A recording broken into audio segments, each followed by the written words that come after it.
The 2-hour journey by boat to the Delta community of Kokodi-Agbene in Warri Southwest local government shows the coastal community with mainly thatched roof houses, despite the presence of oil multinationals in the community, whose wellheads spill oil continuously into the river.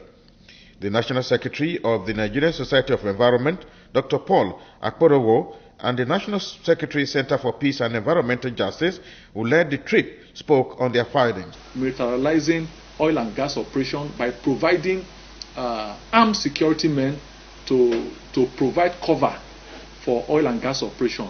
It has turned out to be a very negative and anti-people, anti-environment policy that has resulted into this series of vandalization and bombing that keeps causing harm to the environment, and Nigerians are worse for it.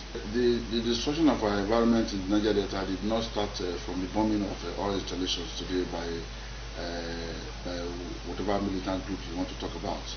It started even from the days of oil exploration and exploitation by the oil companies.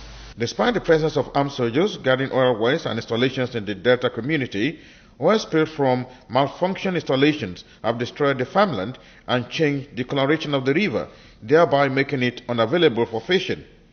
On the spot, the chairman of Kokodi-Agbene community, Comrade Sheriff Mulade, said the Niger Delta Avengers took advantage of federal government's failure. I am shocked, but I'm not surprised for the continuous destruction of the environment because of ignorance, because of lack of understanding, lack of awareness.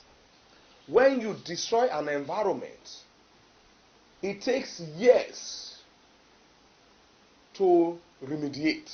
It takes years to rejuvenate. It takes years to recuperate. Avengers who took advantage of government failure to address the fundamental issues, to address the fundamental demands, to address the fundamental requests of the people.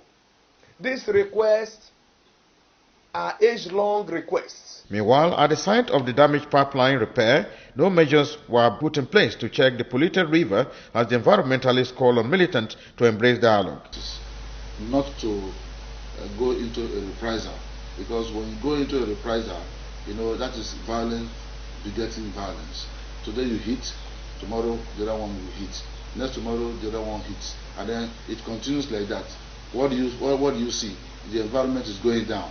As the environmentalists gather their facts for the Federal Ministry of Environment in Abuja, one would expect a proactive solution, as the Ogoni cleanup is still being expected despite the flagging off by the Vice President.